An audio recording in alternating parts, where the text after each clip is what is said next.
I think of them as unusual scores for chorale reading. So that's not what's happening today, but I read some things from other books, and one of them was that John had published half of the book as 15 other graphic poetries that a couple of books before, but these aren't those either. But we had an Uber driver who said, "Why are you here in New Orleans?" in his chatty way, and we said, "We're here for a poetry festival," and he said, "What poetry festival?" And I said, "It's in that building there," and he said, "Well, let me hear some poetry." Now this is a challenge I'm not prepared for. I'm sure that all of you as professional poets always have ready some little lyric that you can quip, but I did not, but I pulled this one up and I wasn't going to read it first or maybe even at all, but now I'm going to read it first because I've already shared it with the Uber driver, and it's Odi et Amo, which is Latin for love and hate. We are loved and we are hated, we are perplexed and excruciated, as if torn down from the cross out of pity that our execution were poorly done.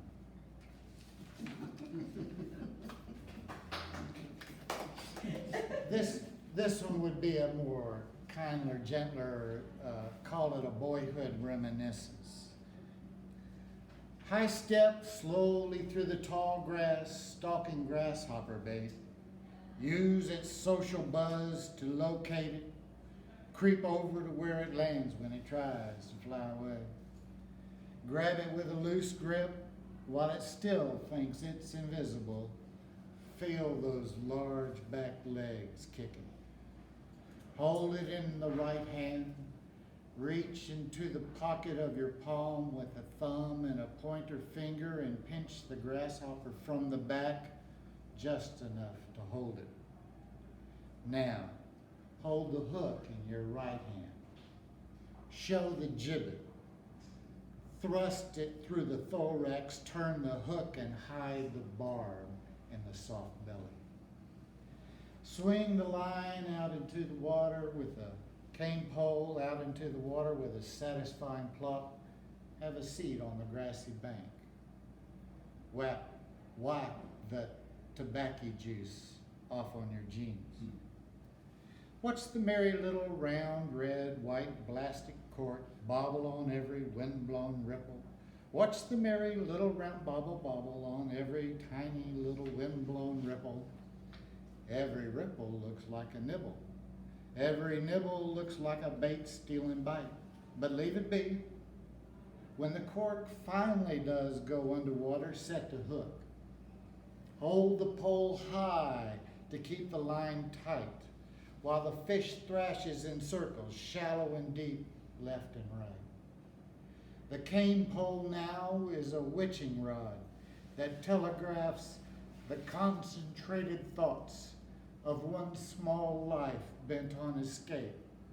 Shock, desperation, Piscean cunning, fear and pain, courage and endurance, just not in a human shape.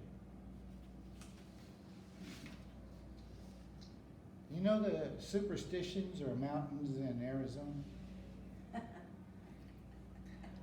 Hiking in the Superstitions, plodding uphill at 10, it's already hot.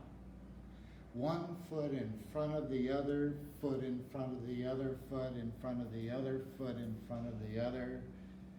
Every step is a stumble, caught by another step, and stumble caught by another step. Running now, stretching the stride, catching the fall with 1 foot in front of the other, foot in front of the other. Head down, panting, hands on knees wanting, breath withering, searing in the lungs, heart pounding, gorge heaving, eyes tearing. Just breathe out, the breath will come. Just breathe out and the breath will come. Out and in, out and in, out and out and out again. Out and out and out and in. Out and in, out and in, and out and in, and out and in, and out and in, and out and in. Now, walk like a dancer. Head high, shoulders back, enter and pause.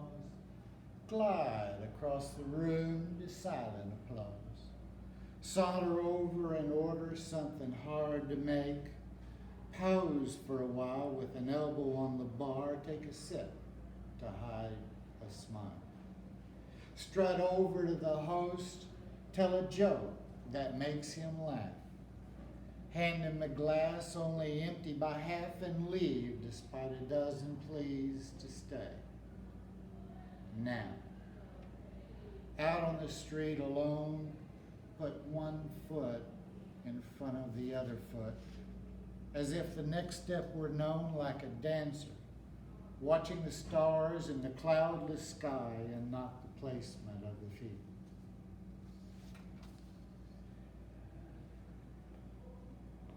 We're all work people. Picaresque doesn't mean anything near what I thought it did. Somehow to me it was just a step removed from picturesque. It's definitely a word I picked up in high school reading. Might have been Time magazine. Maybe it didn't mean what they thought it meant, is what misled me, if you see what I mean. But I was listening to NPR and watching a slideshow of my photos on TV, and I saw a picture of Marilyn Monroe and Arthur Miller at the same time. They were talking about the movie The Misfits, which Arthur wrote for Marilyn so she could prove she was a serious actress. It might seem better to me now than when I watched it when I was younger. Clark Gable was so old and so disappointing. I might be more sympathetic now. But I always conflate that movie with Bus Stop, in which now I know when to say it, Picaresque Don Murray woos Marilyn Monroe, a tawdry off-key chanteuse. Picaresque is such a lovely code word to describe young proletarian men whose indoor manners are lacking. But nobody calls young proletarian black men picaresque. No, they just call the cops instead. This is my last plan point. If you meet Buddha on the road, kill him. I know I'm not the first sophist to recollect this thought. Everything exists on an array, so shouldn't you at least wound any good person you meet in passing? They do say you always hurt the one you love. Is not every character chiseled by adversity, sanded by difficulty, and polished by irritation? Did you thank them that hurt you, or just help them in return? And the logical extreme is that we worship the worst human wreck that we know. In modern democracy, we call it an election. Certainly, man thrives best, or has at least, in a state of semi-anarchy. Then he has been strong, inventive, reliant, and moving, but cage him with rules, feed him, and make him healthy, and I think he will die as surely as a caged wolf dies, said Steinbeck. Is it not the genius of Western mores to aspire towards Christ-like ideal in lip service, all the while to aspire in truth to self-aggrandizement? I mean, do you not recognize the genius of the killers of Christ? They thought they were doing what was best. Or do you believe that they were washing their dry hands like oil can Harry with glee and their perfidy?